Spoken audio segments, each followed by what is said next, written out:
Hello student, KJ knowledge hub के YouTube channel पर आपका स्वागत है। तो आइए आज हम लोग प्रतियोगी परीक्षाओं में पूछे जाने वाले हिंदी व्याकरण से संबंधित प्रश्नों के बारे में जानकारी प्राप्त करते हैं। कल हम लोगों ने हिंदी व्याकरण के प्रथम भाग में वर्ण के बारे में जानकारी प्राप्त की थी। आज वर्ण से ही संबंधित कुछ प्रश्न हम आपके समक्ष प्रस्तुत कर रहे हैं। ये आने वाली परीक्षाओं, प्रतियोगी परीक्षाओं के लिए काफी महत्वपूर्ण हो सकते हैं। तो हमारा पहला सवाल है, भाषा की सबसे छोटी इकाई को क्या कहते हैं? वर्ण, शब्द, वाक्य, इनमें से कोई नहीं। तो हमारा उत्तर होगा भाषा की सबसे छोटी इकाई जो होती है उसको वर्ण कहा जाता है। वर्ण, हमारा उत्तर होगा वर्ण। अगला सवाल है, हिंदी वर्णमाला में कितने वर्ण हैं? वर्णों की कुल संख्या कितनी है? तो ऑप्शन है 40, 42, 44 या 46। तो हिंदी वर्णमाला में 33 व्यंजन हैं और 11 स्वर हैं। 11 और 33 मिलाकर के होते हैं कुल 44। हमारा उत्तर होगा 44। तीसरा सवाल है, वर्ण कितने प्रकार के होते हैं? वर्ण कितने प्रकार के होते हैं? 1 प्रकार के, 2 प्रकार के, 3 प्रकार के या 4 प्रकार के? तो वर्ण 2 प्रकार के होते हैं, स्वर वर्ण और व्यंजन वर्ण। तो हमारा उत्तर होगा 2 प्रकार के, 2 प्रकार के। अगला सवाल है, स्वरों की कुल संख्या कितनी है? 7, 9, 11 या 13? तो स्वरों की कुल संख्या जो है 11 है। उत्तर होगा 11। अगला सवाल है, प्रश्न संख्या 5, हर्ष स्वर की संख्या कितनी है? तो हर्ष स्वर की संख्या कितनी है? 2, 4, 6 या 8? तो अ, हर्षी, हर्षऊ और री, ये 4 हर्ष स्वर है। तो हर्ष स्वर की संख्या कितनी है? 4। अगला सवाल है, दीर्घ स्वर की संख्या कितनी है? 7, 8, 9 या 11? तो दीर्घ स्वर कौन कौन है? आ, दीर्घी, दीर्घऊ, ए, ओ, औ, यानी 7। तो हमारा उत्तर होगा 7। अब हम लोग प्रश्न संख्या 7 को देखते हैं। प्रश्न संख्या 7 संख्या 7 में पूछा गया है, स्पर्श व्यंजन की संख्या कितनी है? तो देखते हैं ऑप्शन 20, 25, 30 या 35। तो स्पर्श व्यंजन है क से मा तक, यानी 5 पचे 25। स्पर्श व्यंजन की संख्या जो है 25 है। अगला है प्रश्न संख्या 8, अंतःस्थ व्यंजन की संख्या कितनी है? 2, 3, 4 या 5? तो अंतःस्थ व्यंजन जो है वह है य, र, ल, व, यानी इसकी संख्या 4 है। अब हम लोग स्टूडेंट प्रश्न संख्या 9 के ऊपर विचार करते हैं। देखते हैं प्रश्न संख्या 9 क्या है। प्रश्न संख्या 9 है, उस व्यंजन की संख्या कितनी है? 8, 6, 4 या 2? तो उस व्यंजन है तलव्य स, मूर्धन्य स, दांत स और ह, ये 4 हैं। तो हमारा उत्तर होगा 4। अगला प्रश्न है, संयुक्त व्यंजन की संख्या कितनी है? संयुक्त व्यंजन क और मूर्धन्य स से क्ष, त और र से त्र, ज और य से ज्ञ, तलव्य स और र से स्र, यानी इनकी संख्या 4 है। 1, 2, 4, 8। तो उत्तर होगा 4। अगला सवाल है, ई किस प्रकार का स्वर है? दीर्घ स्वर है, प्लूत स्वर है, लघु स्वर है या हर्ष स्वर है? तो हमारा उत्तर होगा हर्षी जो है वह हर्ष स्वर है, हर्ष स्वर, हर्ष स्वर। अगला सवाल है प्रश्न संख्या 12, ओ किस प्रकार का स्वर है? लघु, प्लूत, दीर्घ या हर्ष? तो हमारा उत्तर होगा ओ जो है दीर्घ स्वर है, दीर्घ स्वर। अगला प्रश्न है प्रश्न संख्या 13।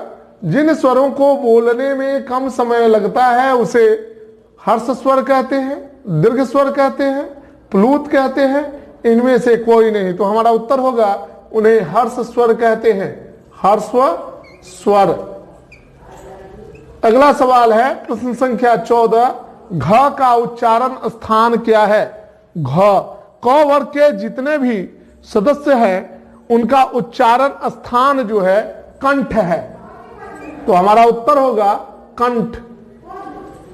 अगला है ञ का उच्चारण स्थान कहाँ है? कंठ, तालु, मूर्धा या नासिका। ञ का उच्चारण जो है ञ, अर, न और म और अंग का उच्चारण स्थान जो है नासिका है, हमारा उत्तर होगा नासिका। अगला सवाल है प्रश्न संख्या 16।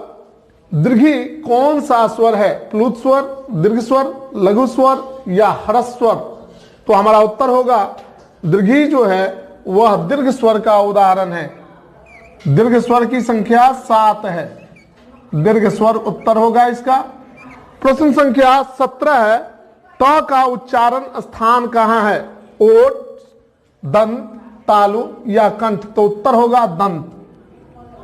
त वर्ग को का उच्चारण स्थान जो है दंत है। अब हम लोग प्रश्न संख्या 18 को देखते हैं स्टूडेंट। प्रश्न संख्या 18 क्या कहता है?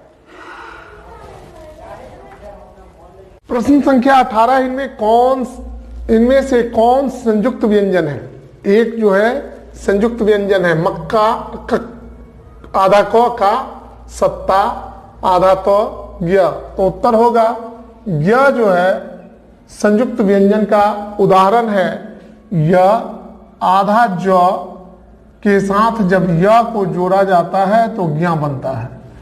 अगला सवाल है यह किस प्रकार का व्यंजन है? स्पर्श व्यंजन, अंत अस्त व्यंजन, उष्म व्यंजन या संयुक्त व्यंजन? तो म तक जो है वो स्पर्श व्यंजन है। म के बाद जो पहला 4 व्यंजन है य, र, ल, व, तलव्य स, य, र, ल, व, ये चारों के चारों जो है अंत अस्त व्यंजन है, अंत अस्त व्यंजन। अगला सवाल है त्र उदाहरण है त्र, ये बंद आधा तो अजोड़ र बराबर त्र उदाहरण है उष्म व्यंजन का, स्पर्श व्यंजन का, संयुक्त व्यंजन का या अंत अस्त व्यंजन का? तो उत्तर होगा संयुक्त व्यंजन है। संयुक्त व्यंजनों की संख्या 4 है, संयुक्त व्यंजन। अगला प्रश्न है प्रश्न संख्या 21। ज का उच्चारण स्थान है तालु, दांत, कंठ या मूर्धा? ज कहां से उच्चारित होता है? तो ज वर्ग जो है यह तालव है, यानी तालु से बोला जाता है। च वर्ग को तालु से बोला जाता है, हमारा उत्तर होगा तालु। अगला सवाल है व्यंजन के कितने भेद हैं? 3, 5, 7, इनमें से कोई नहीं। तो अगर द्वित्व व्यंजन को शामिल किया जाए, जैसे आधा क का मक्का, टक्का, टिक्का, चक्का, पक्का, तो वहां पर जब 2 व्यंजन एक साथ संयुक्त होते हैं तो उनको द्वित्व व्यंजन कहा जाता है। तो उसके आधार पर अगर व्यंजन को देखा जाए तो 5 प्रकार के होते हैं, नहीं तो सामान्यतः व्यंजन 4 प्रकार के होते हैं, स्पर्श, अंतस्थ, उष्म और संयुक्त। तो इसके आधार पर हमारा उत्तर 5 हो सकता है, लेकिन अगर 5 ऑप्शन नहीं है तो हमारा उत्तर जो है 4 हो सकता है। तो 5 अगर रहे तो 5, तो उसमें ये जो 2 व्यंजन जुड़े हुए हैं इस तरह के व्यंजन को शामिल किया गया है, द्वित्व व्यंजन को। अगर 5 ऑप्शन में नहीं है तो हमारा उत्तर होगा 4। अगला सवाल है हिंदी वर्णमाला में व्यंजनों की कुल संख्या कितनी है? तो अगर संयुक्त व्यंजन को माइनस कर दिया जाए तो हिंदी वर्णमाला में 30 व्यंजन है, 33 व्यंजन है, 35 व्यंजन है या 37? तो संयुक्त व्यंजन को मिलाकर के हिंदी वर्णमाला में 37 व्यंजन है। अगर संयुक्त व्यंजन को माइनस कर दिया जाए तो इनकी संख्या 33 होती है। हिंदी वर्णमाला में जो लिखे जाने वाले वर्ण हैं उनकी कुल संख्या 52 है, जिसमें बहुत सारे शब्द जो हैं शामिल किए गए हैं। अगला है, दांत किस वर्ण का उच्चारण स्थल है? दांत, दांत से बोला जाने वाला क वर्ग है या च वर्ग है या ट वर्ग है या त वर्ग है? तो त जो है, त, थ, द, ध, ये दांत से बोले जाते हैं, दंत है त। अगला सवाल है, व का उच्चारण स्थान कौन है? दंत यानी दांत से बोला जाता है व, ओष्ठ से बोला जाता है, मूर्धा से बोला जाता है या दंत ओष्ठ? तो हमारा उत्तर होगा दंत ओष्ठ, दंत ओष्ठ। तो इस प्रकार स्टूडेंट, हमने आपके समक्ष आज हिंदी व्याकरण के भाग 2 में 25 प्रश्नों को रखा। अगर आपको हमारा वीडियो अच्छा लगे तो आप इसे लाइक करें, शेयर करें, सब्सक्राइब करें। धन्यवाद। अगले वीडियो का इंतजार करें।